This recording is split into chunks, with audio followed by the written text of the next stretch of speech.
போரில் எந்த விதமான அசம்பாவிதம் நடைபெறவில்லை. 8ஆம் நாள் போரிலே துரியோதனுடைய தம்பி 15 பேரை பீமசேனனும் நகுலனும் சேர்ந்து கொண்டு அழித்தார்கள். ஏற்கனவே 5 காலி 100ல மீண்டும் 15 பேர்.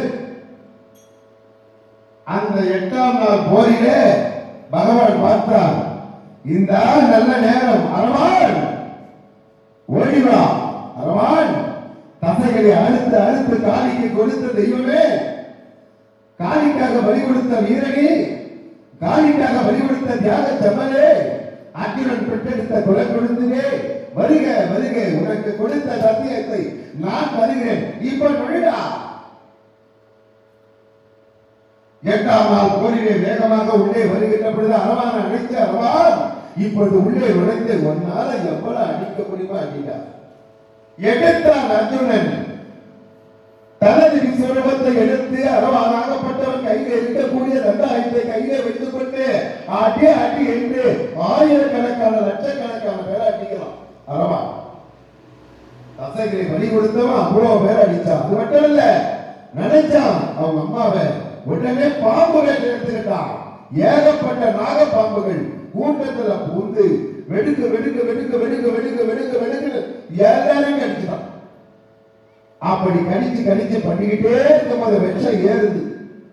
இப்போ பாம்பு என்றால் படையும் நடுங்கும். இப்ப எல்லாரும் உட்கார்ந்து இருக்கிறீங்க. ஒரு ரப்பர் பாம்பு நல்லா ஒரு 5 அடி சுருட்டி அதுக்கு நேர வச்சிருந்து பொத்துன்னு கீழே விழுந்ததெல்லாம் ஒரு ஆள் உட்காருவாங்களா? இங்க என்னடி இங்கமோ என்னமோ நெறிஞ்சுது, ஐயோ என்னமோ நெறியுதுன்னு ஓடுவாங்க. அப்படி வேகமான நிலையிலே பூந்து அடித்தான். அந்த நேரத்திலே அரவானை வீரத்தை கேட்டு எல்லோரும் ஆச்சரியப்பட்டார்கள். அந்த நேரத்திலே அங்கே பகாசுரனுடைய தம்பியாக இருக்கக்கூடியவன், பகாசுரன் கேள்விப்பட்டிருக்கீங்களா? பாரத ஆரம்பிச்ச கொஞ்ச நாளிலே பகாசுரனை கொண்டோம். அவனுடைய தம்பி ஒருத்தர் இருக்கிறான், அவன் பெயர் அலம்பரசன்.